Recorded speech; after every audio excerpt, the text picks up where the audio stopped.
algun americà a la sala? No? Segur. De seguida comentarem aquest titular, si veuen, és un mapa mundial. Hi ha tot un seguit de colors i fixin-se que el color vermell, que fa referència als llocs més contaminats del món, està situat fonamentalment a la zona d'Àfrica, també tota aquesta part d'aquí d'Àsia. De l'Àfrica la comentarem. Avui parlem de reciclatge. Ara fa 15 dies, en el primer diàleg, avui és el segon diàleg, del passat mirant el present i sobretot el futur, per tant farem a escala el passat, el present i el futur. A l'anterior diàleg vam parlar de l'escalfament global. Ho fèiem amb en Xavier Cigró i amb el Francesc Burjàs, que per cert avui el tenim aquí a la sala, i l'he dit molt que... Després el farem pujar també, Amb el Francesc parlàvem d'escalfament global i de fet parlàvem de les conseqüències també d'aquest escalfament global, van arribar a moltes conclusions i parlàvem també de l'acord de París, que justament la setmana anterior, o sigui la setmana aquella del primer diàleg, era quan s'aprovava aquest acord de París per, en definitiva, evitar això, és a dir, per erradicar l'escalfament global i per aconseguir que la temperatura no vagi pujant any rere any, tot i que de forma minsa, però pujant, en definitiva, al conjunt del planeta. L'acord de París contra aquest canvi climàtic que deia, amb un titular recent, que ja és una llei planetària. Això és un titular d'aquesta setmana, planetària. El protocol anterior, que és el protocol de Kyoto, va trigar 7 anys en entrar en vigor. El de París ha trigat només 11 mesos. 7 anys d'una banda, 11 mesos de l'altra. Ara caldrà veure quant temps triga el tram a... Estarem amatents. A veure què passa. Parlem de reciclatge. Avui volem parlar de reciclatge, però també de reutilització. Però parlem també d'aquest famós gas, el CO2, que és un gas que és el que provoca aquest escalfament global. Parlarem de si aquest gas, el CO2, es pot reciclar o reutilitzar des del punt de vista científic. És a dir, és un gas que pot ser aprofitable, és un gas beneficiós. I també una altra cosa, per què reciclem? És a dir, reciclem per una qüestió cultural, per costum, perquè està de moda, perquè ho diuen les campanyes de la tele, perquè ho feien els nostres avantpassats, o els nostres avantpassats dels avantpassats i del passat prehistòric també ho feien? Reciclaven? Reutilitzaven? Què feien en el passat prehistòric? Avui tenim interès en buscar aquest passat prehistòric, portar-lo al present i mirar en perspectiva de futur. I ho farem amb dos investigadors. Tenim d'una banda la Francesca. Bona tarda. Francesca, què tal? Bona tarda, benvinguda. Gràcies. La Francesca, els dic així, bàsicament, breument, el currículum, que és molt llarg, però ella és investigadora postdoctoral de Marie Curie, de la Unió Europea, és arqueòloga paleolítica, és italiana, especialista en l'estudi de les produccions d'eines del Paleolític mitjà. Per tant, avui anirem fins al Paleolític mitjà. Ella, a més, ha estudiat el reciclatge de la producció tècnica dels neandertals en jaciments del sud d'Itàlia i també de Catalunya. També ha estudiat a Bordeus, a Londres, en universitats amb els que ha tingut contacte en la seva investigació, que avui també intentarem, i de fet es tracta d'això també, de pouar una miqueta a veure què és el que fan a l'IPES, en el departament que ella treballa, però també què fan amb el nostre altre convidat, que és el Toni Moragas. Toni, què tal? Bona tarda, bona nit. El Toni, que ens explicarà, ell és el del CO2, És a dir, si tenim preguntes... Perquè al final del diàleg farem primer un diàleg entre ells, parlarem del passat, del present, del futur, i al final, cap a 3:15, vindrà una companya amb un micròfon autònom i podran fer preguntes amb ells, els investigadors, i tot allò que quedi per saber els hi podran preguntar directament. El Toni Moragas, investigador postdoctoral a l'ISIC, és l'Institut Català d'Investigació Química, és doctorat per la Universitat de Nottingham, al Regne Unit, i ell centra la seva activitat, i aquí es ve això del CO2, en el descobriment de nova reactivitat dins l'àmbit de la fixació del CO2, que perquè jo ho entengui i a casa ho entenguin també vol dir inserció de CO2 en molècules orgàniques. És a dir, que fa aquest gas que sembla que és el dimoni i intenten processar-lo per reutilitzar-lo, Toni? Sí. Seria alguna cosa així, I convertir-lo en coses útils. Per què? Per exemple, en què ho podrien convertir? Doncs mira, un exemple fàcil pot ser amb CO2 i aigua, podries fer, per exemple, etanol o metanol, o es pot fer, per exemple, ibuprofè. Atenció, amb aquest gas que és el dimoni podem fer ibuprofè, que és allò que ens prenem, bueno, podrem fer en un futur. El que ens prenem quan tenim mal de cap, ibuprofè amb CO2. Després farem referència a aquest mapa, però d'entrada, en el vostre camp d'investigació, tant tu, Francesca, com tu, Toni, què és el reciclatge des del vostre punt de vista i des de la vostra investigació i què és la reutilització? Perquè són conceptes diferents. Reciclatge, reutilització. Francesca. Sí, son diferentes y son bueno, se completan recíprocamente. El reciclaje implica una transformación. Implica que un objeto se utilice, haya un momento de abandono y después se vuelva a retomar y se reutilice con una aplicación diferente de su primera fase de vida. En relación a la prehistoria, que es el ámbito temporal que yo estudio, en muchos casos es muy difícil poder individuar esta transformación. Entonces, para hablar de reciclaje en ámbito prehistórico, consideramos importante poder individuar un gap temporal, un objeto que está producido, que está utilizado, que después está abandonado, se transforma en basura y en un momento X después viene retomado y utilizado otra vez. Se vuelve a dar una nueva vida. Y esta interrupción temporal puede ser de un día, de horas o de meses o de años. Lógicamente no podemos con nuestra tecnología y nuestro método de estudio llegar a ese detalle tan fino, pero sí que es importante individuar comportamiento en la prehistoria del reutilizo de desechos. Y esto se conoce desde la prehistoria más antigua, desde hace más de 1 millón de años. El hombre recicla dentro de lo que era el proceso de producción tecnológica del periodo. Pero la reutilización es para el mismo uso, ¿no? ¿O no? En general, sí. La definición de reutilización sería un objeto que se continúa a utilizar para el mismo uso. Puede haber, en el caso de la reutilización, una interrupción temporal o no.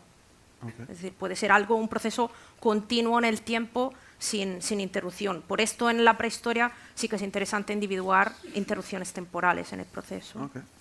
Clar, per nosaltres el reciclatge és de reciclar un gas, per exemple, com el CO2 pot ser, però recicles el mateix gas que entra dins part d'un cicle. És a dir, aquest gas no està com a CO2 en un lloc, tu després si cremes aquest material potser surt CO2 i llavors tu l'intentes reciclar, reutilitzar per tornar a formar aquest material o un altre. Sí que és diferent en aquest cas. Però entra dins part d'un cicle.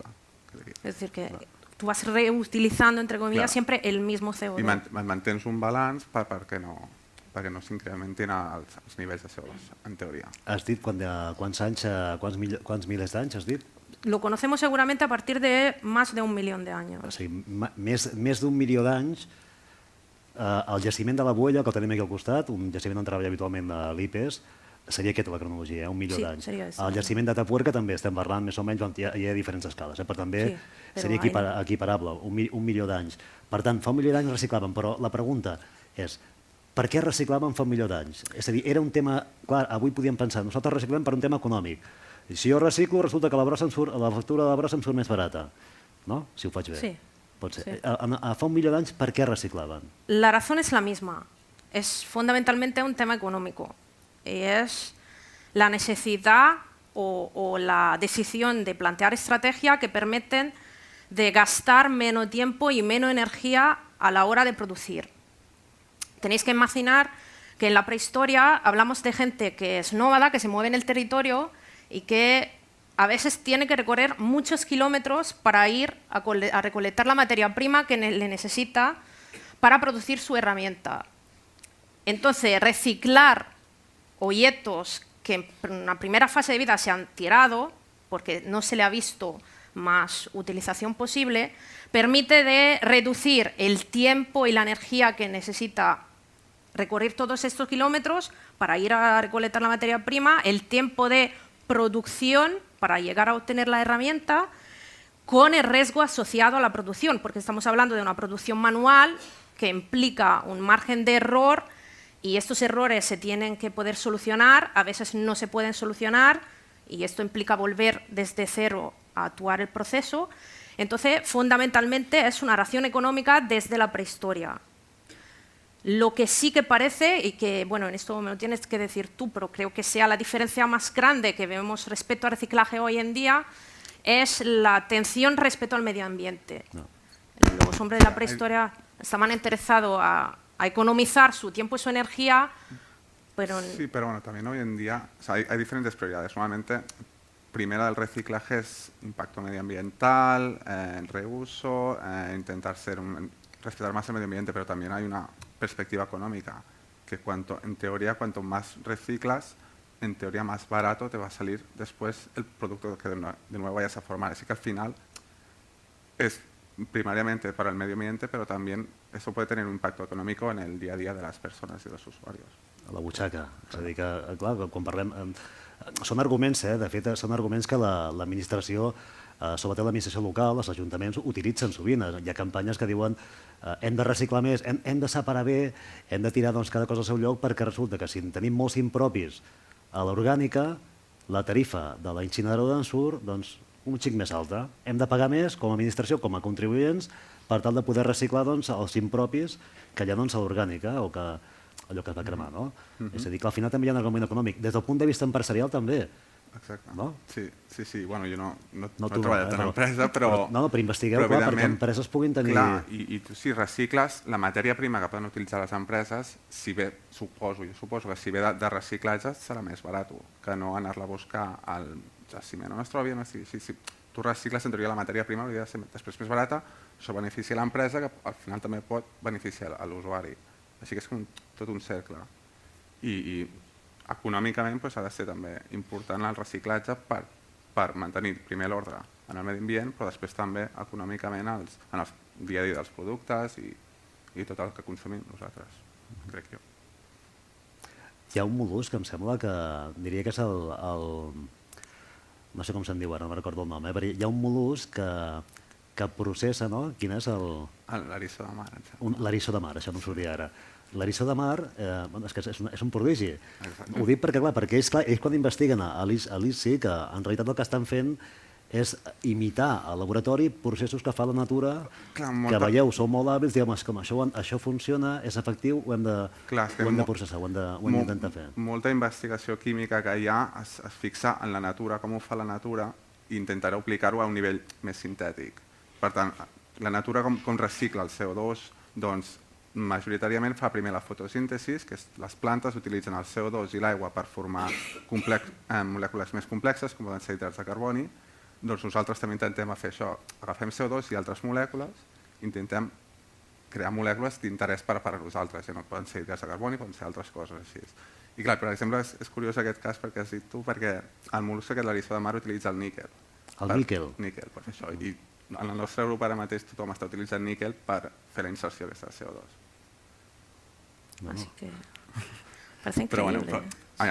Parece increíble, sobre todo porque, bueno, de la perspectiva del pasado, por ejemplo, el reciclaje sí que implica un objeto, se recicla un material concreto que se puede tocar. Y es increíble que ya en el ámbito de la química sea posible de reciclar aire, de hecho, que sí, como tú dices, es algo que ya es parte de la naturaleza i bueno, les conxes simplement la capacitat de... La investigació que fem nosaltres neix d'una necessitat, que és el medi ambient, els nivells de CO2 pugen, el calentament global puja, doncs la recerca es va focalitzant, que és el que més ens interessa en aquest moment. Llavors, la reutilització de CO2, llavors per això fem aquesta investigació.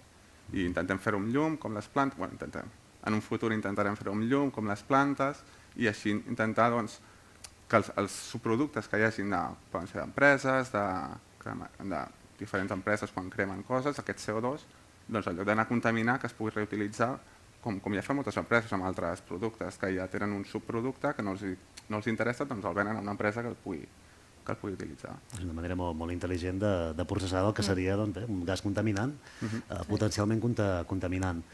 Si anéssim al passat, clar, jo no sé vostès si s'ho pregunten o no, però clar, a la Francesca jo li vull preguntar, com sabeu què passava fa un milió d'anys? Clar, és que a l'IPES, a l'Institut Català de Pedagogia Humana i Evolució Social, que el tenim a Tarragona, això també és important destacar-ho. Tenim 2 centres catalans, a nivell de país, a Catalunya, els tenim a Tarragona, la seu de l'IPES a Tarragona, la seu de l'ICSIC també a Tarragona, per tant, en connexions a nivell internacional amb molts altres instituts de recerca, amb altres investigadors, treballen molt en xarxa, els tenim aquí a la ciutat, però clar, des d'allà, des de l'edifici de Salades, com sabeu, és a dir, quina metodologia utilitzeu per saber què passava fa un milió d'anys? Com arribeu a aquestes conclusions de que fa un milió d'anys es reciclava? Com ho determineu? Bueno, en mi disciplina, en mi especialidad concretamente, como soy especialista en el estudio de las herramientas en piedra, son las herramientas las que yo estudio. Entonces, lo que podemos ver es, por ejemplo, en el momento que una herramienta en piedra viene tirada al suelo y ya se transforma automáticamente en basura, la exposición a la atmósfera, los agentes atmosféricos, crean una alteración del color, por ejemplo, de la superficie de estas herramientas. Y en el momento en el cual el hombre de Neandertal, que es la especie humana sobre la cual yo estoy más concretamente estudiando aquí en el IPES, en el momento en el cual el hombre de Neandertal recoge estos objetos antes de volver a utilizarlo, como pasa en nuestro cuchillo de cocina, que llega un momento que ya el hilo se ha usurado y el cuchillo no corta, el hombre de Neandertal necesita reavivar este hilo para que el cuchillo pueda volver a cortar. Y en el momento en el cual va reavivando el hilo, se genera una modificación del margen, hay una exportación de parte de la materia prima y vuelve a la luz el color original de la pieza. Entonces ahí sí que nosotros podemos ver que ha habido una fase de abandono al aire libre y una fase en la cual el objeto ha sido recolectado y ha sido transformado. Otra manera es, por ejemplo, ver cómo la tecnología, los objetos técnicos que los hombres de Neandertal producen, o otras especies humanas en el pasado, cómo la tecnología viene expostada, viene movida dentro de la casa donde vivían estos hombres, de las cuevas o de los yacimientos al aire libre donde esta gente vivía, cómo movían estas herramientas en función de las áreas de actividades o de fases diferentes en la cual esta gente que es nómada entra en el yacimiento y hace sus actividades. Y exactamente en relación a este tema, la organización del espacio de vida, yo he venido aquí al IPES desde Italia, porque el IPES es un centro que está trabajando mucho sobre este tema a nivel internacional y con trabajos que son muy a la vanguardia. Entonces... En Itàlia recicla? És a dir, en Itàlia... Després mirem alguna gràfica. Bueno, Italia, no sé si habéis visto y... en el mapa, pero Italia no está colorada muy bien. No. Está bastante así al rojo. Italia, el tema es complicado, por lo menos lo digo como ciudadana, Sí. porque ya nos sorprende en Italia cuando llegan noticias en el periódico o en el telediario de que se descubre que tenemos en el sur una de las producciones mejores a nivel europeo de tomate, por ejemplo, que pero se han cultivado por encima de basureros abusivos, ilegales, de material tóxico, que además llega en Italia o desde la producción industrial del mismo país o de otros países europeos y que viene gestionado de manera ilegal, de organizaciones criminales. Y entonces, bueno, en Italia el tema de reciclaje es complicado. En el mismo tiempo sí que reciclamos, sí que hay también muchos anuncios y la política y a nivel también social se intenta de hacer que la gente recicle y que haya un cuidado a nivel individual y también a nivel industrial en la gestión de los desechos. Bueno, Itàlia seria un exemple, perquè clar, si posem el foc, si ampliem el foc, abans hem vist el mapa d'Àfrica i Àfrica és un autèntic abocador. Sí. Àfrica, bueno, és que és de increïble. Nuestros desechos, de la nostra, és a dir, de la nostra porqueria, podem dir-ho ben clar, i fixeu-vos, bueno, Itàlia... Italia está bastante hacia el rojo, sí. Però fixeu-vos, les clapes més intenses de contaminació, clar, a Àfrica, clar, la pregunta que ens podem fer és si aquí ho estem fent bé, és a dir, per què ho hem de fer bé aquí si altres llocs són autèntics abocadors? És a dir, té sentit des del punt de vista, no sé, des de quin punt de vista? És a dir, busquem un punt de vista. Té sentit que reciclem aquí quan a altres llocs sembla ser que la cosa va a l'ample i són abocadors a l'aire lliure? Bueno, creo que depende primero de la escala de análisis. Si no empezamos nosotros y cada individuo no empieza en su pequeño jardín a hacerlo, bueno, ya va a ser difícil que podamos llegar a escala global. Después hay en medio intereses económicos y políticos que son, bueno, ya más complicados porque lógicamente implican que también haya un interés global. ¿Ha dit Trump o no? ¿Ha dit Trump? ¿Lo dices por mi pelo? No.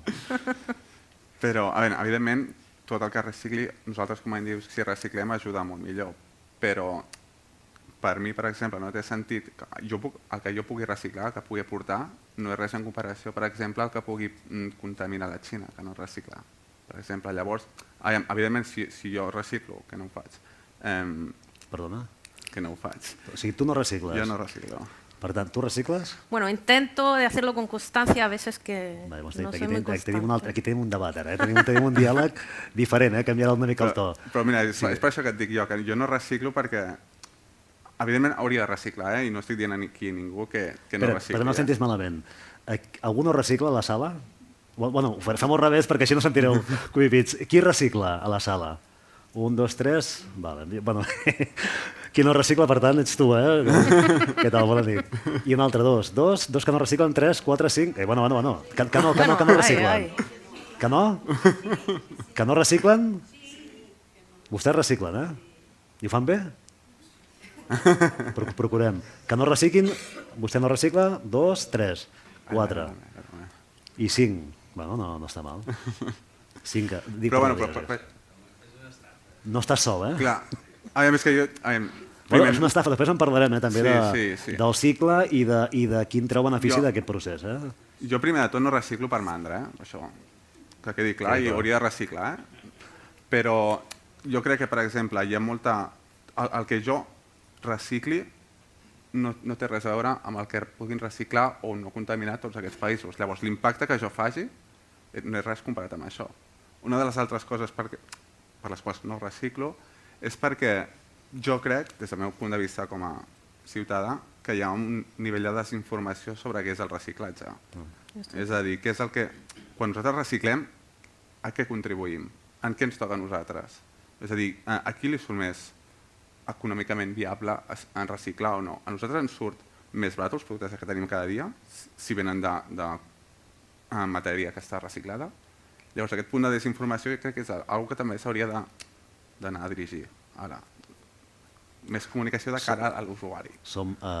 Vaig escoltar-ho, em sembla que era un científic com tu que ho deia, que som la societat del desperdici. És a dir, que clar, generem molta... Fixeu-vos un dia, qualsevol dia que aneu a comprar al supermercat, si aneu a comprar a un lloc d'aquests més o menys grans, torneu a casa, feu el sopar i al cap d'una estona hi ha un munt de plàstic sobretot, o sigui, plàstic que s'omple, cada dia has de buidar el plàstic perquè s'omple. Tens que tenir la cuina plena de... No, tu no, de cubells i anant fent viatges cap allà. Es verdad, pero también que hay un problema de... Es decir, somos muchos hoy en día y si nosotros nos podemos permitir de tener un estilo de vida consumista y de producir tanta basura, bueno, llegará un momento que habrá otros países que a lo mejor hoy en día no son al mismo nivel económico y que tienen todo el derecho de consumir como nosotros, y entonces el nivel de la basura va creciendo de manera exponencial. Entonces, en esto estoy de acuerdo contigo cuando dices que, bueno, que el impacto del individuo tampoco, de un único individuo, tampoco se puede comparar con el impacto a escala global, pero creo también que, bueno, la escala global está hecha de muchos individuos. Entonces bueno, si todos no lo hacemos... Si tot el món reciclés, perfecte, Però clar, sí... És que no vull ser... No, tu digues el que hagis de dir, digues el que penses. Però jo penso... Pots dir, això ho penso jo com a Toni o això com a científic... No, tot el que dic ho penso com a jo, com a Toni. Però digue, l'etiqueta del científic deixem un moment a banda i... Sí, ara és com a usuari, sí. Però, clar, jo el que em pregunto és, quan reciclem, l'únic que fem estem separant coses, no? Estem separant el plàstic, del vidre, tot això. Això, al final, estem estalviant... Nosaltres estem gastant aquest temps, o que no és gastar el temps, però bueno, per separar coses que això també ho poden fer, no sé, empreses, no?, que es poguessin dedicar a fer això. És a dir, però això que separem després, a qui li convé? Qui se beneficiarà d'això? La matèria prima aquesta que surti més barata, potser si ve del reciclatge, qui se'n beneficiarà? Això em tocarà a mi? Perquè al final l'únic que fem per reciclar és separar nosaltres. No entrem dins de processos de reciclatge ni res d'això. Per tant, això també és... Evidentment, si ho fem a nivell individual, és molt més fàcil que fer-ho a nivell global. I serà molt més fàcil separar coses petites que no pas grans. Però, no sé... Jo vull convèncer aquesta nit. Jo crec que entre tots l'hem de convèncer perquè recicli.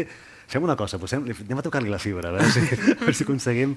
Anem a mirar un vídeo Jo crec que avui el Toni el convencerem perquè recicli. Miren aquest vídeo que escoltarem ara. És l'última campanya, que és aquesta que ara podran escoltar, l'última campanya governamental. Dius que et preocupa el meu futur, que vols el millor per mi, però no et dóna la gana reciclar. Passes de separar les teves deixalles. És més fàcil posar-ho tot a la mateixa bossa. El meu futur també va en aquesta bossa?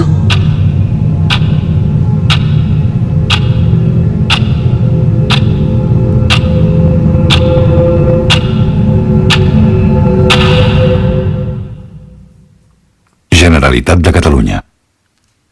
Ho deia tu. Ja estic convençut, Mira amb ell. Us ho dieu vosaltres. No. Sí. Però jo ben que no estic en contra, jo hauria de ser el primer que recicli, segur.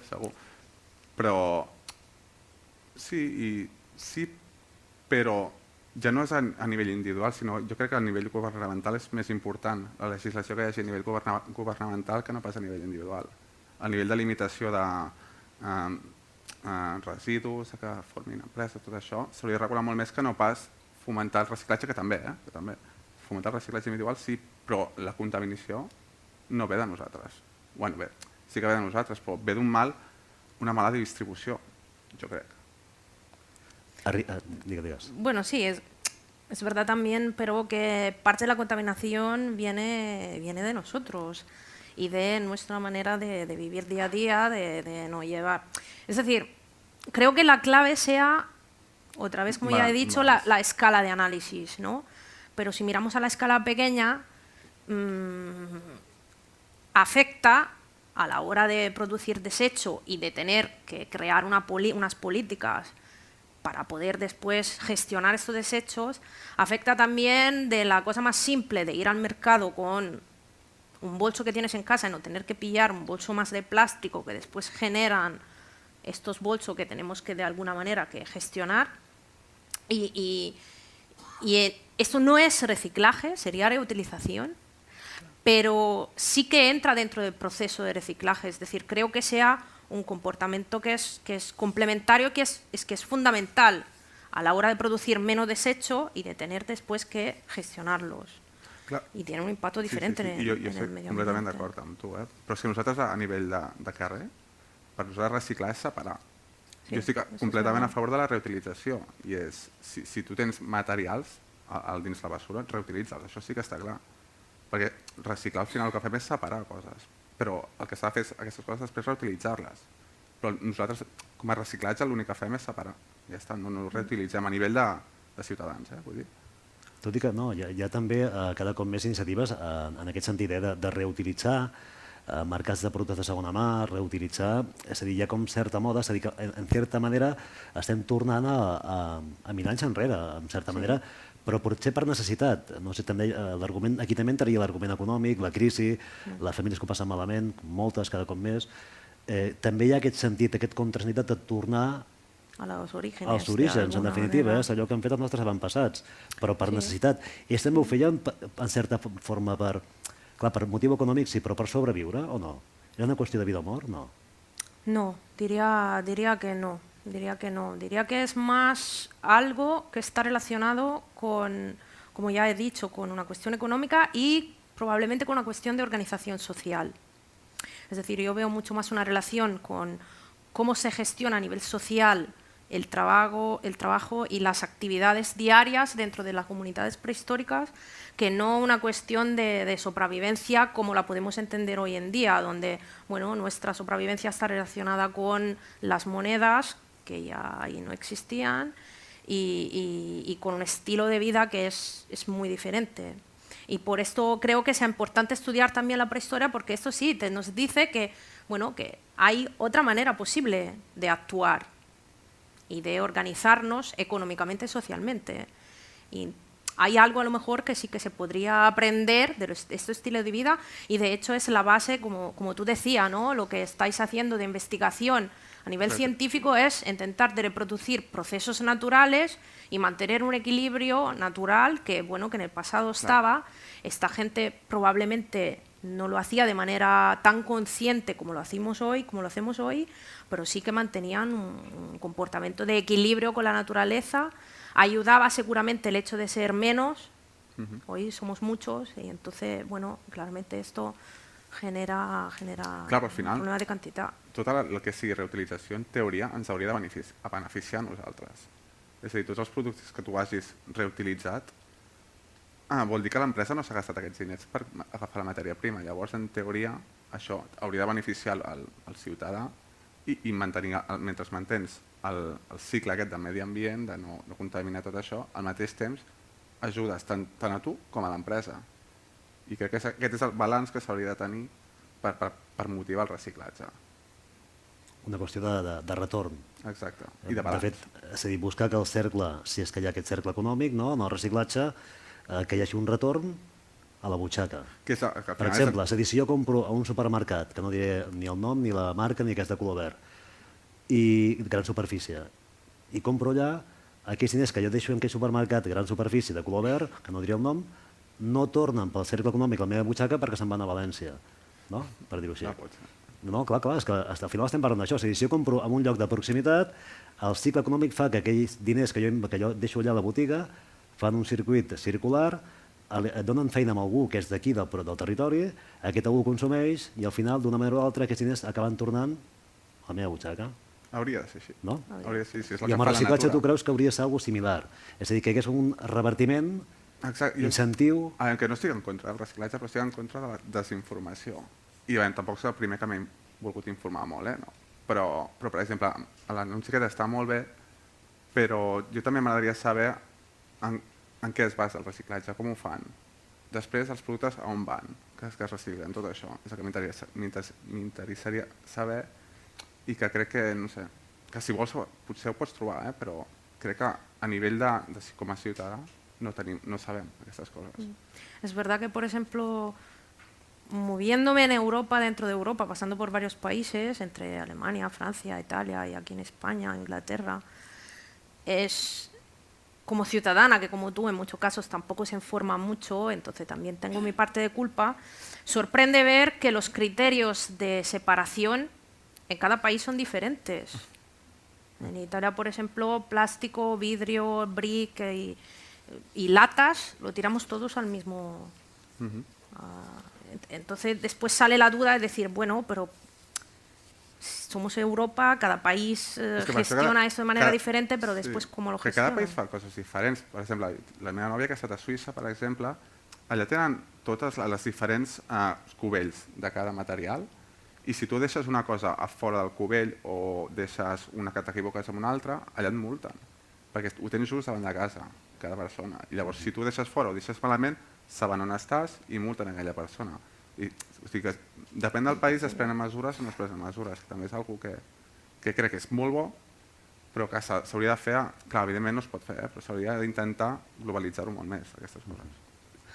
Toni, en el que teniu a la taula, al laboratori, si poguéssim ara entrar al vostre laboratori, entre tots els projectes que hi ha per allà, aquest del CO2 i altres, si poguessis allò mirar una mica de perspectiva cap al futur més proper, què hi veus? És a dir, què és el que arribarà? Que tots els que estem aquí, quan arribi allò, direm, carai. És que poden ser moltes coses, perquè pensa que és diòxid de carboni, és carboni i 2 oxígens. Llavors, això està en qualsevol matèria que trobis per aquí, es pot trobar, quasi tots. Llavors, jo crec que, de moment, nosaltres estem en fases molt preliminars d'investigació per a la reutilització de CO2 i encara no s'aplica a escala industrial ni res. Però en un futur jo crec que el que seria que donés el cop endavant seria poder utilitzar el carboni, perquè ara de moment per exemple estem utilitzant CO2 però pur, no el de l'aire. Llavors comencem pel pur i després el que volem fer és agafar el CO2 de l'aire, agafar la llum, tal com fan les plantes, i poder insertar-lo per fer sabons, per fer ibuprofens, per fer medicaments, per fer tot això. Jo crec que el moment que nosaltres tinguem la capacitat de fer-ho a partir del CO2 de l'aire, de l'atmosfera, y utilitzar la llum, això serà quan començarà a ser aplicable. Bueno, también supongo que tenemos que necesitar una tecnología para hacer esto. Però clar, nosaltres el que estem desenvolupant reaccions, desenvolupant processos que puguin fer això, agafar el CO2, que està igualment és una atmosfera de CO2, està el CO2 que està a l'aire, això entra dins d'una dissolució, com pot ser un vas d'aigua, i que entri dins de la molècula. Però clar, de moment necessitem CO2 pur perquè a l'aire hi ha moltes coses, hi ha oxigen, hi ha nitrogen, que són altres gasos que també es podrien insertar allà, però ha de ser selectiu. I per això nosaltres agafem CO2, però clar, és un procés que no és d'un dia per l'altre, tampoc. Nosaltres estem investigant i s'estan fent molts avanços per la inserció de CO2 en molècules, però això és una cosa que necessita molt temps i que en el futur sí que es farà, jo crec que és segur. ¿Y hay interés a nivel político? Por ejemplo, ¿hay dinero, hay subvenciones para hacer Sí, este sí, tipo de clar. investigación? Ha dit Trump altra vegada. No, evidentment, i tu quan... Bueno, jo no soc, és el meu jefe, però quan es demanen beques a Europa, per exemple, si ells veuen que aquestes beques estan dedicades a la investigació per a la reutilització del CO2, doncs és una cosa que la gent els hi crida i pot tenir és més fàcil també que el donin diners. Però, i també volia dir abans, perdó, que tampoc fa falta, només que s'apliqui a nivell industrial, això ja té valor. O sigui, tu pots aplicar-ho del rotllo, el CO2 d'empreses que puguis sortir de combustions, d'altres coses, que això es pugui reutilitzar i això ja és CO2 més pur que no cal que sigui de l'atmosfera. Llavors això sí que ja podria ser més aplicable i això sí que potser d'aquí uns anys podrem veure-ho. No ho sé. Y de momento es un proceso, es decir, volviendo a la parte económica, es un proceso que supongo que ahora implican, bueno, Clar, és que tu un investimento muy Clar, potente. la inversió que s'ha fet per desenvolupar aquestes tecnologies és forta i tu has de començar primer buscant la reactivitat, com funciona això. Després has de buscar que sigui d'una manera eficient. Necessites un tipus de molècula que catalitzi aquesta reacció. La pots fer molt minúscula la quantitat d'aquesta molècula que catalitzi aquesta reacció. Clar, i són coses que has d'anar millorant, però que en algun moment les empreses això veuran que els hi surt més a compte preparar l'ibuprofè d'aquesta manera. Si tu els hi baixes tots els costos, després ho faran d'aquesta manera, que no la que fan ara, poder. Claramente seguirá siendo importante. Però que és una investigació que és anar millorant el procés, Y supongo que seguirá siendo importante cuánto son involucrados los individuos y los ciudadanos como individuo Claro. en el proceso de producir menos desecho, porque bueno, el tiempo que uno tiene que invertir para que la investigación pueda realmente producir un proceso que sea aplicable, bueno, tenemos que en el mismo tiempo que considerar, bueno, cuánto exponencialmente vamos a aumentar el mapa que hemos visto al principio. I jo, personalment, trobo molt bé que s'inverteixi en la reutilització de què és el que causa el calentament global, el CO2. Doncs intentem trobar una cosa per baixar-ho, per reutilitzar-ho. La investigació dirigida en aquests camps jo crec que és el que realment importa i el que a vegades dius, bueno, gastem molt o el nivell de CO2 puja molt, però llavors podem reutilitzar-ho i trobar aquest que a vegades es dius, les empreses químiques és que contaminen molt, les empreses químiques no sé què, però també s'està fent coses o s'estan buscant coses per aquests residus que es formen, reutilitzar-los. L'altre dia, per cert, amb el Francesc i amb el Xavier Siguró vam parlar de l'escalfament global i sí, el CO2 és un dels elements, Francesc? N'hi ha d'altres, és a dir, clar, parlàvem també que venim de períodes de glaciacions, de fred, de períodes de cicles climàtics i que també cal veure cap on anem ara. L'altre dia vam parlar en profunditat amb els dos investigadors científics i jo m'imagino que deuen tenir moltes preguntes per fer per aquí entre el públic. Per tant, el que farem ara és agafar un micròfon autònom i qui vulgui fer una pregunta, seran moltes segurament, li costarem un micròfon i farà la pregunta o consideració, el que vulguin. És a dir, això és un acte obert i per tant també una mica la gràcia és que puguin també formular preguntes a ells, opinar sobre el que han dit, si estan d'acord, si estan en contra, si volen parlar del Donald Trump també en podem parlar, perquè des del dia, notícia, actualitat del dia. La primera pregunta, on l'anem a buscar? Aquí davant mateix. Doncs, sisplau. Això del micròfon ja em fa sentir massa... No, però si t'escoltaran de l'última filera que estan més avall. Hola? Hola. A veure, no sé si m'explicaré bé, perquè els nervis i tal, però bueno, hem anat aquí parlant d'un procés de reciclatge, separació, més ben dit, no? Reciclatge, però jo faig la pregunta al revés, és a dir, és el que dèiem això del supermercat, no? Me quedo molt parada, no sé si tothom se pregunta el mateix, de que molts articles, per no dir gairebé tots, estan dins d'aquest, si vull un detergent ha de ser amb el envoltori de plàstic, les galetes, el no sé què, bueno, molts. Total, dic, a veure, en la fabricació d'aquests elements plàstics que trobem a tot arreu, que això no hi era a l'època de Neandertal i tal, vivien sense plàstics, a qui li interessa aquesta producció de polímers? Ho dic bé? Tot això són polímers? Algú li interessa i després la producció aquesta és altament contaminant i després, clar, ens preguntem com ho reciclem, com no sé què, però per què ho fem per això? O sigui, és la producció, és la contaminació d'aquesta producció i quantes empreses químiques els interessa produir aquest material i després anem fent-se preguntes, separem, no separem, ho tirem... Clar, és que cada casa, cada unitat, és que produïm, cada dia estic baixant botelles, cada dia no sé què, que si el bric de la llet, que si no sé què, bueno, ja ho sabem tots, no cal d'això. La producció, em pregunto, la producció, a algú li interessa, hi ha les empreses químiques o el que sigui, que els interessa fabricar aquests polímers, no? Clar, sí, evidentment hi ha moltes empreses de fabricació de polímers. Ens obliga després a arribar al final de la cadena, que és desfer-nos de tot això que no podem evitar comprar. Clar, però per això deia jo abans, és que jo no ho sé. I no sé si, per exemple, els plàstics aquests, els polímers aquests, es poden venir del reciclatge, es pot fer un reús d'això. Però clar, jo com a ciutadà no ho sé. Si ells utilitzen la matèria prima per fer aquests plàstics, l'utilitzen que ve del reciclatge? Mira, un exemple. Al Centre d'Investigació de Repsol a Madrid, al Centre d'Investigació, estan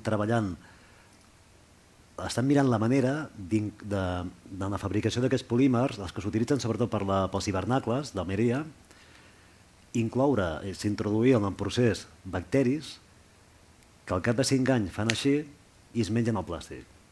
Això ho estan fent ja. Això ens van explicar que ho estan fent. Per què? Perquè, clar, ara imagineu-vos els quilòmetres i quilòmetres de plàstic que hi ha als hivernacles d'Almeria, doncs al cap de 5 anys o 4 i mig o 5 i un mes, el bacteri s'activa automàticament. Però clar, llavors quan el mengen desprenen CO2, o no? Clar. Llavors dirà ell, no ho sé. posarà una màquina allà i aprofitarà aquest... No, però clar, és a dir, una manera de desfer-se d'un producte que era un problema, ¿no? Bueno, ahí pienso también que una parte podría, es decir, nosotros tenemos una visión muy europacéntrica, porque somos europeos, y creo que a veces nos olvidamos de la responsabilidad que tenemos cuando vamos a comprar algo. No solo en relación a una cuestión puramente económica, sino también a una cuestión de los desechos que producimos en consecuencia de las cosas que compramos y de las selecciones que nosotros en primera persona hacemos. Y ahí sí que creo que tendremos que ser todos un poco más conscientes de que somos individuos activos en todo este proceso, aunque después el proceso está en manos de empresas, intereses económicos, lobbies, políticas, pero somos nosotros una parte activa dentro de este proceso. I al final que tu facis tindrà un impacte en el futur, està clar. Exactamente. I quan més gent s'hi sumi, millor. Nova pregunta per aquí dalt? Bueno, ho pregunto a consideració, perquè aquí s'han fet moltes afirmacions i crec que són errònies. Per exemple, no serveix de res separar, o no sé què fan amb això. Bueno, jo te'n diré alguns. No sé si has anat per aquí a la Riba i has vist les fàbriques de paper. Sí. Saps en què treballen? En paper reciclat. Tot, 100%. No sé si has anat a la plata de compostatge de Botarell, però el que fan és, amb tota la matèria orgànica que separem, adobs naturals, que si no es fan així, resulta que els hem d'anar a fer a base de fosfats, nitrats i no sé què, amb unes indústries que són supercontaminants i que produeixen milions de tonelades de CO2. El vidre que reciclem aquí, saps on el treballen? A Montblanc. El recullen, el trituren allí i fan totes les ampolles de cava de tota Espanya. Veus que... Sí, però jo no vull dir perquè això és un fòrum, doncs jo també dic la meva. No, i em sembla perfecte. Això, perquè sapiguem tots els d'aquí com se reutilitzen les coses i per què val la pena fer-ho. Plàstic, perquè jo vinc de la indústria química, dels que fan polímers. Doncs resulta que aquí a Vilallonga hi ha una empresa que recull tots els plàstics d'aquí i fa les bosses de la brossa, milers, milions, o sigui, reutilitzen l'usat, fan una altra vegada la granza i amb això fan material plàstic de segona mà, entre cometes. La majoria són bosses de la brossa. O sigui, Sí. llavors dius, de què serveix això? Doncs home, jo et diré que la proporció de CO2 que s'utilitza per fer material nou o material reutilitzat és completament diferent. El nou gasta, ara no et vull dir mentides ni no la sé la proporció, però estic parlant de proporcions de 100 a 1. O sigui, això indirectament ajuda a no produir tant de CO2. O sigui que totes aquestes aportacions que fem personalment valen i molt.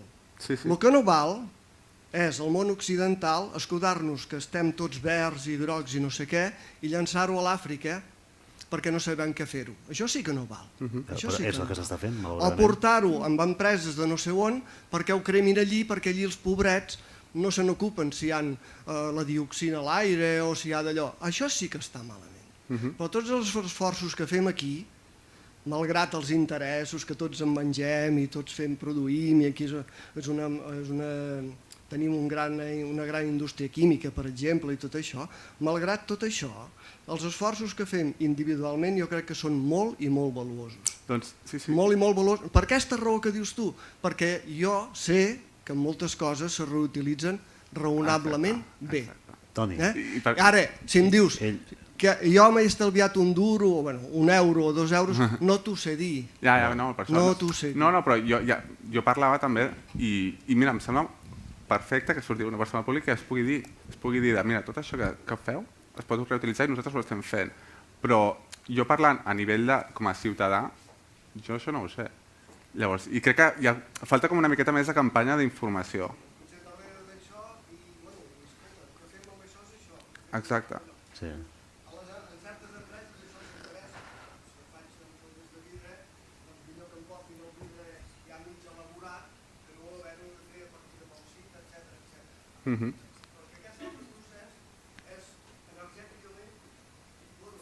Brutal.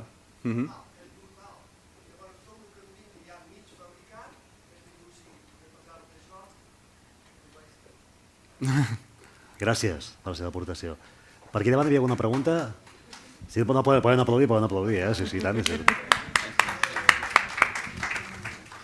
Bé, en la línia del que ha comentat el company... Vostè era el que no reciclava, eh? Exacte, clar, sí. Miri cap allà perquè allí té... Bé, m'ha agafat tortícolis.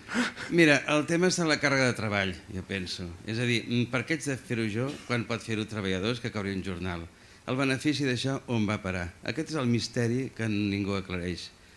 És a dir, si el vi surt més barat a la indústria de Montblanc, ha de pagar alguna cosa. Qui cobra això? Qui se'n beneficia? El meu barri?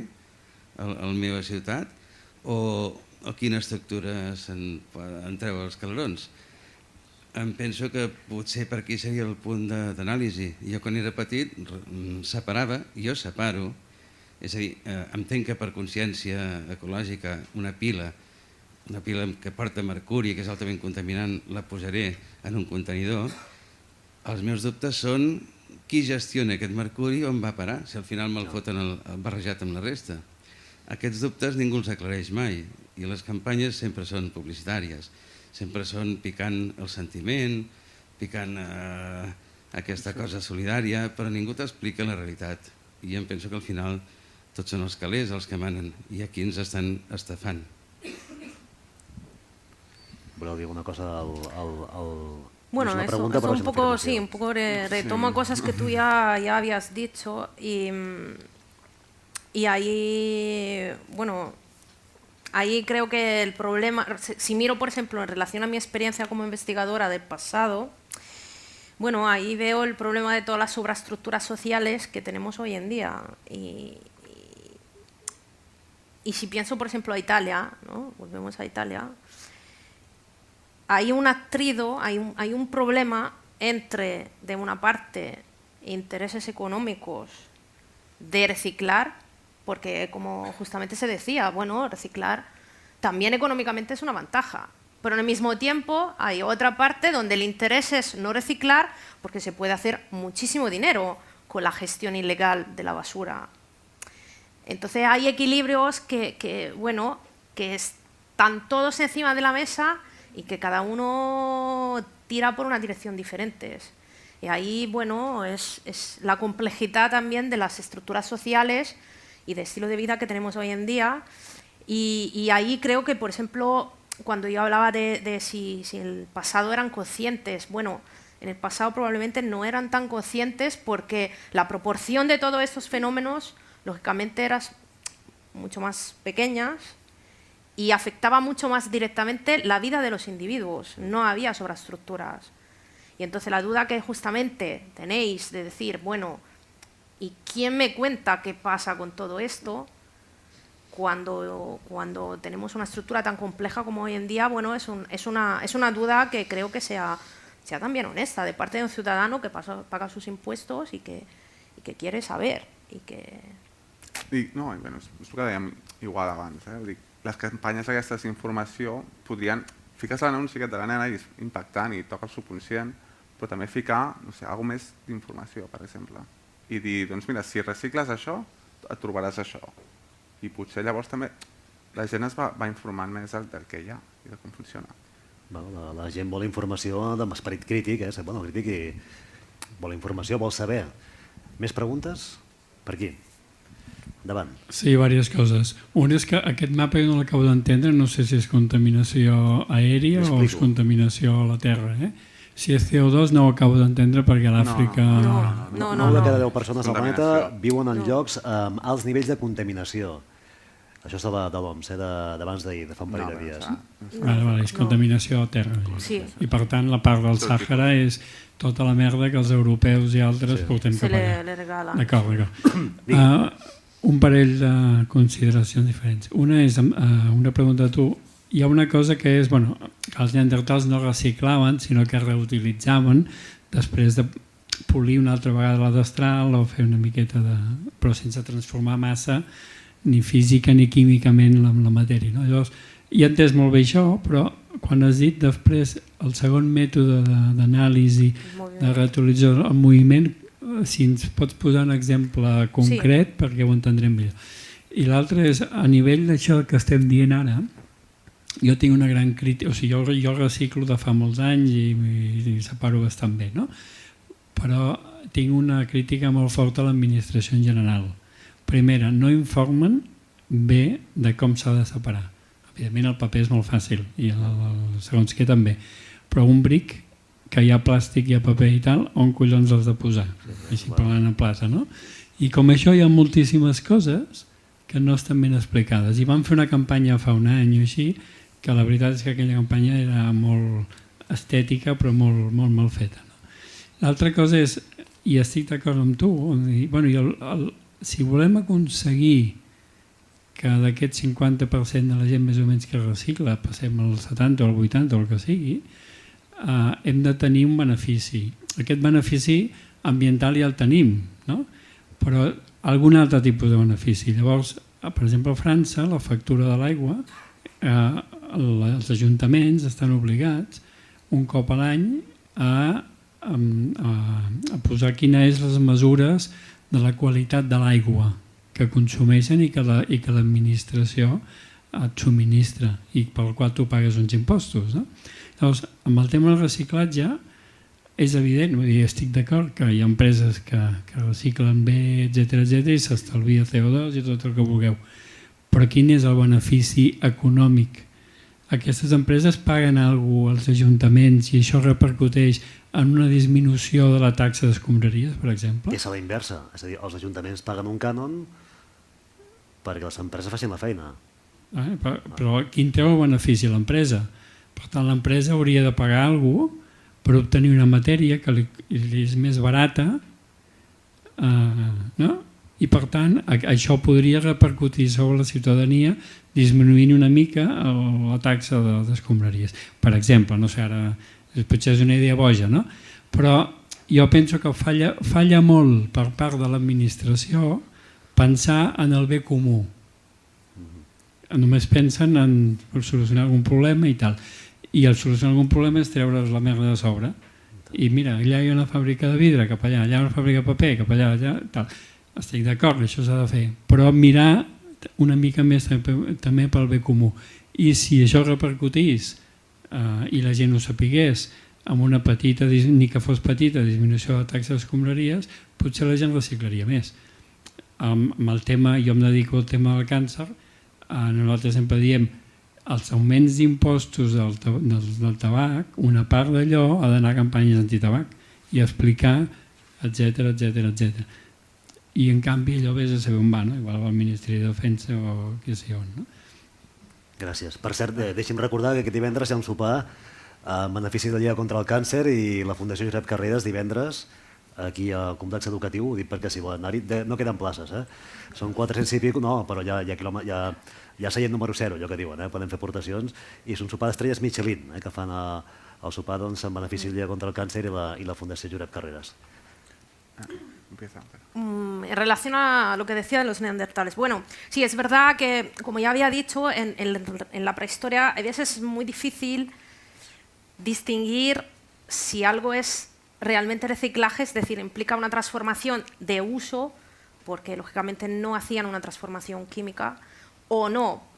Tenemos casos, por ejemplo, de conchas que viene comido el molusco y después la concha en sí es un desecho y llega un momento que viene recogida y utilizada para cortar algo, y en esto, ahí sí que hablamos de una transformación funcional, es decir, el uso cambia. Pero en muchos casos el límite entre reutilización y reciclaje es muy difícil, y por esto incluimos el tiempo como variable, porque a veces que no podemos realmente saber cuál era la función antes y cuál ha sido la función después. En relación al segundo método, hago un ejemplo que está relacionado de un yacimiento aquí de Cataluña, que se encuentra cerca de Barcelona, en la ciudad de Capellades, y ahí el IPES conduce investigaciones en una excavación, yacimiento neandertal, que está excavado en extensión. Toda la superficie que los neandertales ocupaban está excavada, está investigada, y tenemos información a nivel espacial de cada punto en el cual hemos encontrado restos de comida o de talla y de producción industrial tecnológica en piedra. Y lo que vemos es que en muchos casos el mismo yacimiento, la misma casa de los neandertales, viene reutilizada como área de aprovisionamiento de materia prima.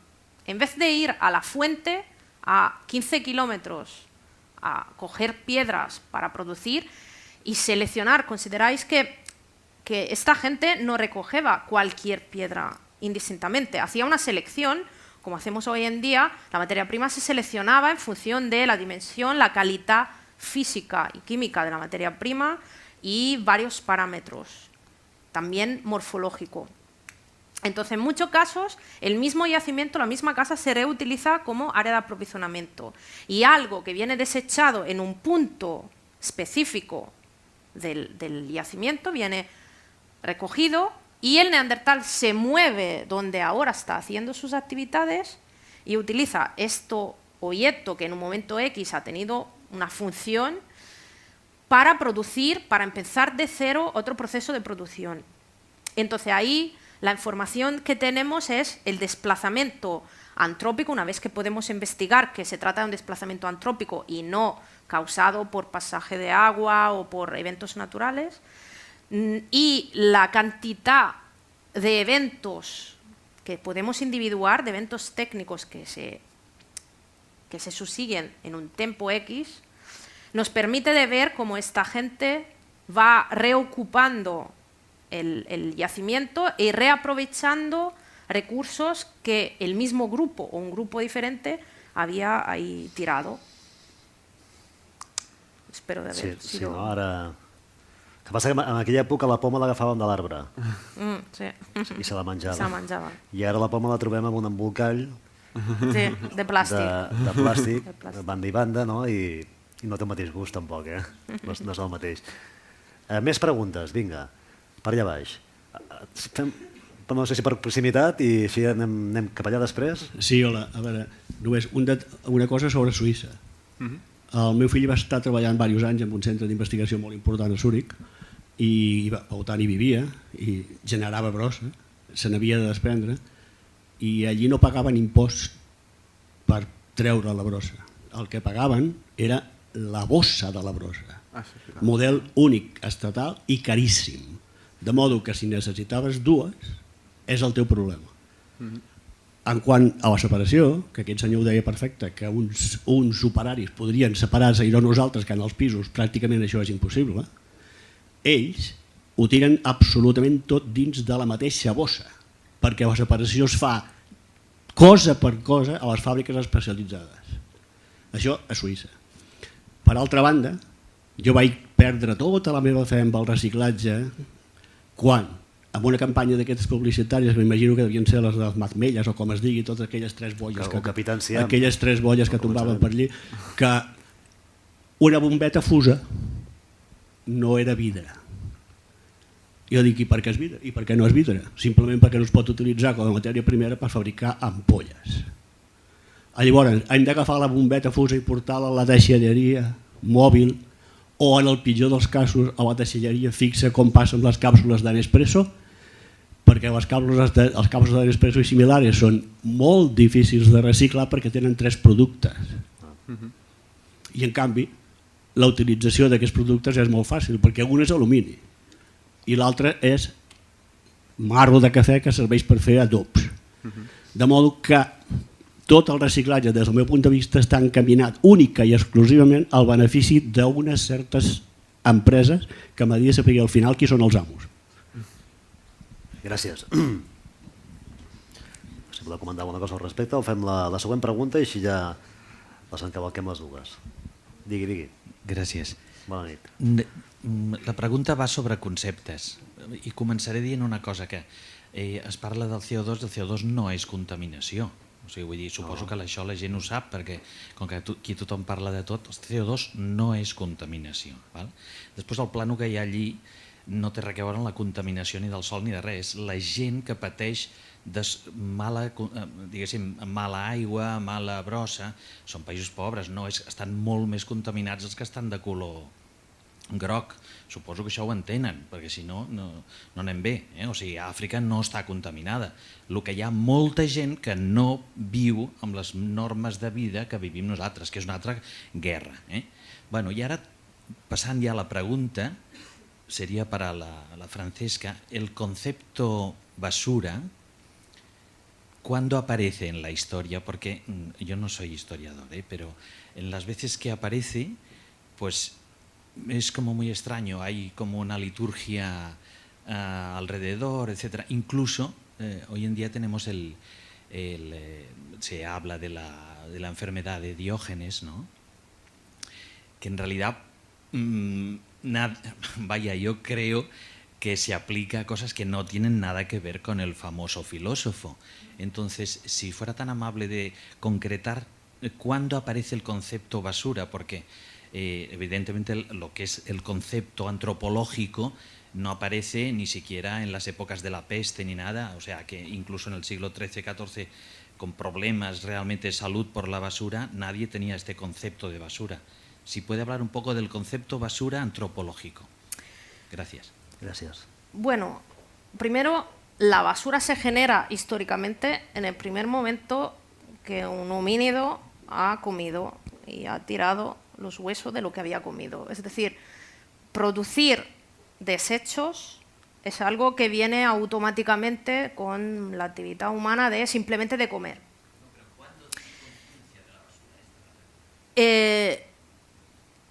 La cuestión a nivel, sobre todo, más vamos así al pasado, es que es muy difícil poder individuar simplemente mirando el registro material, los objetos que esta gente ha dejado, también la basura que ha dejado, ver si detrás había un comportamiento consciente y ritual, entre comillas, respecto a estos.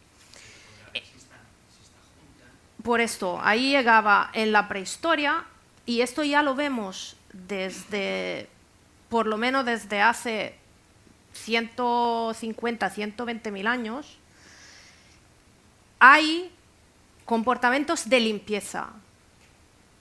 Y en algún caso podemos ir más atrás.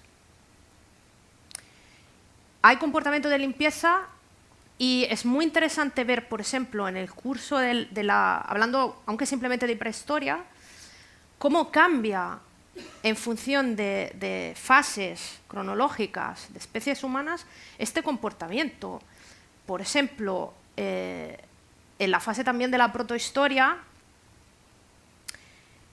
el Neolítico es un periodo en el cual las ocupaciones de las cabañas, en algunos casos, se caracterizan por presencia de desechos y al revés hay periodos diferentes o fases, por ejemplo, dentro de la Edad del Bronce, donde las cabañas son muy limpias y fuera hay canalizaciones que se crean donde la gente tira los desechos. ¿Por qué lo hacían? Y ahí subentra un problema en relación al estudio de la historia más antigua, de la prehistoria. Es muy difícil decirlo. Lo hacían por una cuestión simplemente de mal olor en relación a los restos de comida, por ejemplo, de que molestaba todo esto en la zona donde trabajaban, o hay una conciencia respecto a la basura, así como la entendemos hoy en día. Y esto es muy difícil de verlo. Lo que sí que vemos es que, en general, el hombre, los homínidos, desde el momento en el cual podemos individuar una ocupación sistemática de un mismo yacimiento, sí que tienen la tendencia de mantener limpio donde viven y de aislar algunos restos. El nivel de conciencia es muy difícil de verlo, lógicamente. Pero creo que sea igualmente muy informativo el hecho que haya un comportamiento de aislar la basura, los desechos, y de mantener limpio las áreas, por ejemplo, en las cuales se está trabajando, en las cuales se está tallando. Hay veces que sí que, por ejemplo, se puede notar en el yacimiento de Paleolítico Superior un diferente nivel de, entre comillas, de limpieza en áreas que están ocupadas por adultos que están trabajando y áreas que están ocupadas para gente más joven, donde el espacio es menos organizado también en relación a lo que es mantener un área limpia. Y es muy interesante ver, por ejemplo, que en muchos casos esta zona de limpieza está en relación con áreas de fuego, que son uno de los puntos sociales de esta gente. Al final, probablemente por la noche estaba sentada y hablaba y condividía informaciones. Así que no sé con qué nivel de conciencia, pero sí que hay comportamientos podemos decir, rituales, entre comillas, respecto a la basura, desde que vemos comportamiento de comida social y cosas así. ¿Hay alguna deidad en el mundo que sea sobre la limpieza? ¿Hay alguna, perdona? Perdó. No. Algun déu conegut al món? Havia alguna pregunta més, per aquí, em penso. Per aquí davant, alguna pregunta? Per allà a l'altre costat. Anem a l'altre extrem.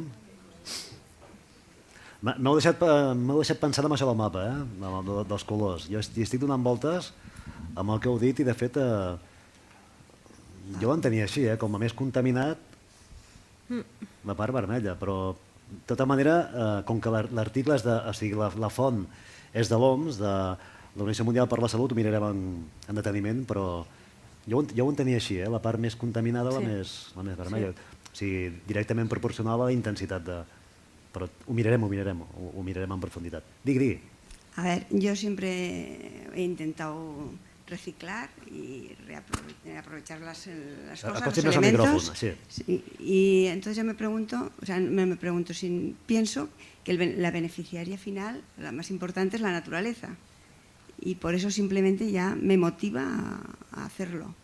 Que sí que hay muchos intermediarios que se aprovechan en las empresas o no se explica bien, pero pregunto si realmente la naturaleza es la que más se beneficia de todo esto, bien sea a nivel de salud de ella o a nivel de belleza, de organización, de ir por el campo y ver lo bonito simplemente.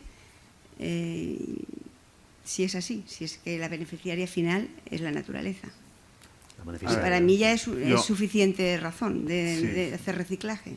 Yo no soy un experto, pero yo creo que sí, porque tal y como han dicho, si una empresa tiene una materia prima que ya la tiene y no la tiene que hacer o que irla a buscar, eso quiere decir que ya no la tienen que ir a buscar, ya no la tienen que sacar de ahí o no la tienen que producir, y como era el caso ese de producir más CO2 al final. Así que sí, al final el medio ambiente también se beneficia de esto, del reciclaje.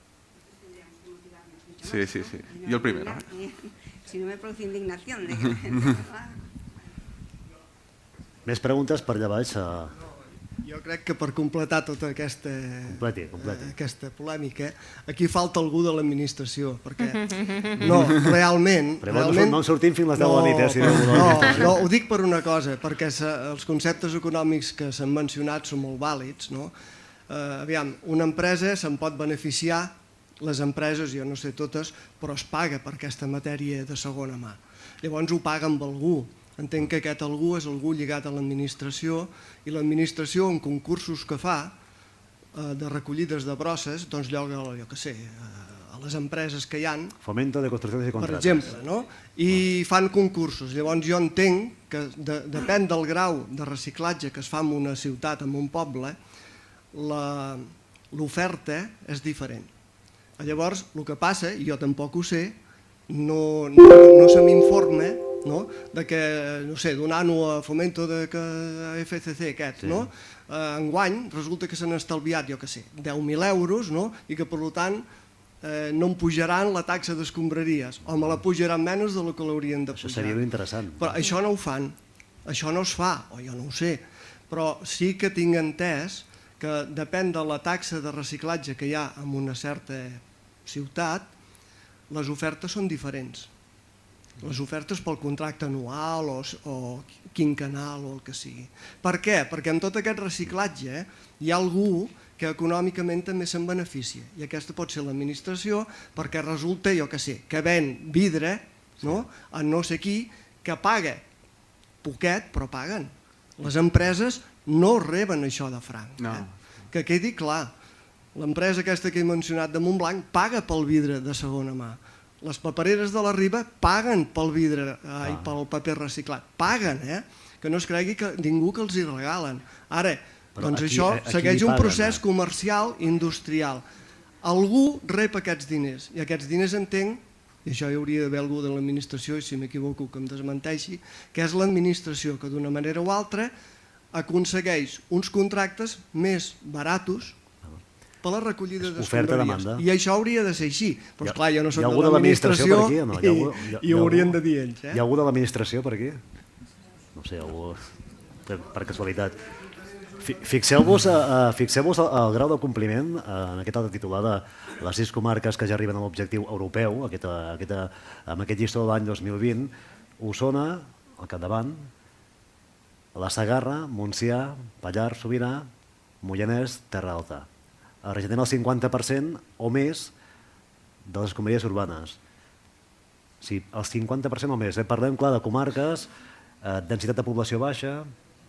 A veure, la Terra Alta fins fa no gaires dècades era la gran oblidada, malauradament, la gran oblidada de Catalunya, fins i tot. El Pallars porta anys despoblant-se.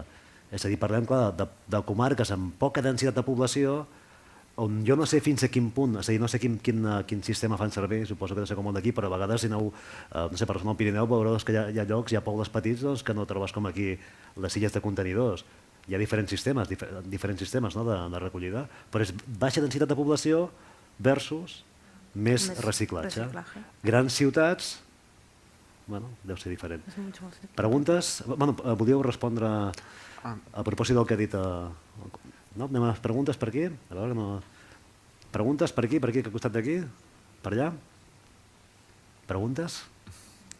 Ja ho sabeu tot, Per aquí? Alguna pregunta per aquesta zona d'aquí? Sí? Ja ho sabeu aquí. Francesc Burxacs, que per cert, el ponent de l'anterior diàleg, Francesc Burxacs, i tenim davant la Cinta Sabellmunt, que serà la ponent de la següent. La setmana que ve, Cinta, no?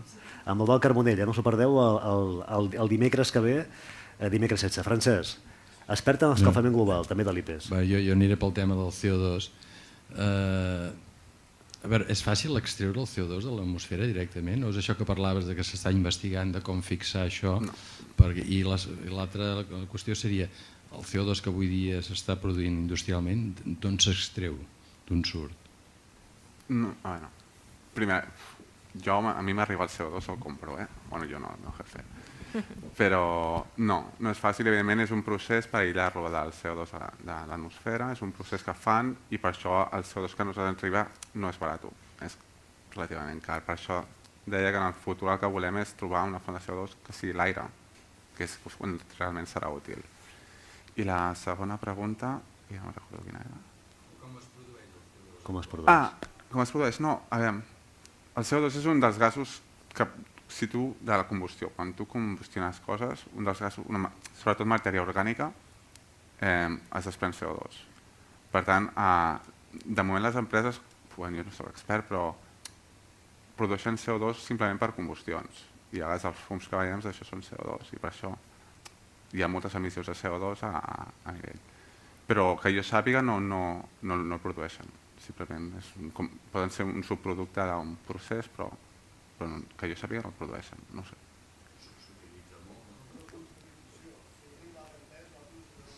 A vostè el farem pujar aquí dalt, No, una puntualització. El CO2, perquè sempre focalitzem en les indústries, i jo crec que això és un greu error d'informació a la població. El que fa el CO2 som nosaltres, amb els nostres cotxes principalment. Sí, també. A part de la natura, amb el seu procés natural. Però el principal, però amb molta diferència, el 80% del CO2 maleït, en aquest sentit, de la Terra, som nosaltres mateixos, amb els nostres cotxes, nostres motos i tot això. Perquè tothom es fixa en les ximeneies que hi ha per aquí, i això, comparat amb els cotxes de Tarragona, és peccata minuta. I això ho dic amb coneixement de causa, perquè he treballat en aquestes indústries. Vull dir que no ho dic així per dir-ho. I la percepció pública és totalment diferent. I això també s'ha de dir alt. Vull dir, no tirem pilotes fora i pensem que tot això és culpa d'aquestes 4 ximeneies que hi ha por ahí. Mentida, una gran mentida. Soc jo que he vingut en cotxe aquí, des d'un barri, no? Soc jo, i és vostè, i és l'altre, i és l'altre. Això és el principal contribuent a la contaminació atmosfèrica per CO2. No les indústries, i això és a nivell mundial. A nivell mundial. Ara farà una pregunta davant. Al Canadà, per exemple... I això és el que tinc entès jo, Aquest famós, com es diu? No, esperi, com es diu aquest famós gas, una emissió que és un dels gasos que s'emeten de la indústria química i un incendi, per exemple, també, que és un gas que diuen que és molt dolent, un gas de combat, que diuen que és altament cancerigen. El benzè pot ser o no? Els òxids de nitrogen. Bueno, una part de la combustió és CO2, però també òxids de nitrogen i tot això. No, un que és molt més perillós. Un que és el benzè, em sembla que és. Benzè pot ser el... Bueno, el benzè és un component de la gasolina. Benzè no, però... La qüestió, no, el que li anava a dir, la qüestió és que al Canadà es va fer un estudi ambiental, com el que es fan aquí periòdicament, i van arribar a la conclusió amb aquest estudi fet per una universitat britànica que aquest gas en concret, que ara no recordo el nom, si no li diria, aquest gas en concret, que és cancerigen, tenia totes les calaveres possibles, van arribar a la conclusió que aquest gas el trobaven en màxima concentració especialment a l'interior dels habitatges, amb una població en concret al voltant d'una zona perifèrica d'una indústria química. Però resulta que van arribar a la conclusió que tenien el costum d'engegar el cotxe al matí perquè s'escalfés dintre del garatge i el gas entrava cap a l'habitatge i s'omplia. ¿No será monóxido de carbono? ¿Monóxido de carbono? No. Bueno, y ahí volvemos a lo que hemos dicho varias veces, es decir, que estamos hablando de intereses económicos a escala muy amplia, que puede ser regional, nacional o global, pero la responsabilidad es del singular individuo. Somos muchos individuos que hacemos la escala global. Y creo que es muy interesante ver que cuando hablamos del pasado tenemos dificultad a ver el nivel de conciencia que esta gente tenía respecto a muchos comportamientos, a muchos procesos. Hay mucho debate también en ámbito científico sobre qué nos hace humanos modernos. La conciencia nos hace humanos modernos y después darnos cuenta, bueno, que toda esta conciencia tampoco la tenemos hoy en día respecto a muchas cosas y tenemos comportamientos de por ejemplo, de gastar, que es el mismo patrón que se va repitiendo desde hace 6 millones de años. Aquí viene una pregunta, aquí davant. Bueno, más que una pregunta, era un comentario, sobre todo porque como tenemos a alguien que ha trabajado en la industria química, tenemos a alguien que conoce bien el tema del cáncer, si he entendido bien, o al menos está claro que los coches contaminan, que todos, bueno, yo no tengo coche ni he tenido nunca en la vida, y contamina y tal, pero lo que está claro es que en Tarragona tenemos un porcentaje de cáncer elevadísimo en comparación a otros sitios y tal vez la petroquímica tenga parte de culpa. No lo sé, tal vez, es solo un comentario. Y no es que esté diciendo que todos tenemos que movernos en coche para 5 minutos, como pasa aquí en Tarragona, que la gente a veces coge el coche para ir a 100 metros. Pero lo que tenemos ahí detrás no nos podemos olvidar de ello. Algo nos tiene que influenciar. Esperi, que li portem el micròfon, si no, no l'escoltarem. No aniré a contradir res d'això, perquè no sóc jo tampoc entès. Però només una cosa. Fa 3 o 4 anys es va fer un estudi a nivell de Catalunya de la relació el percentatge de càncer sobre la població. Sabeu qui va ser la comarca amb més alt percentatge en diferència? Les Garrigues. Sabeu quanta indústria química hi ha a les Garrigues? 0. No he dit res més. Vull dir que això, per desgràcia, i a casa meva ho he viscut a la família,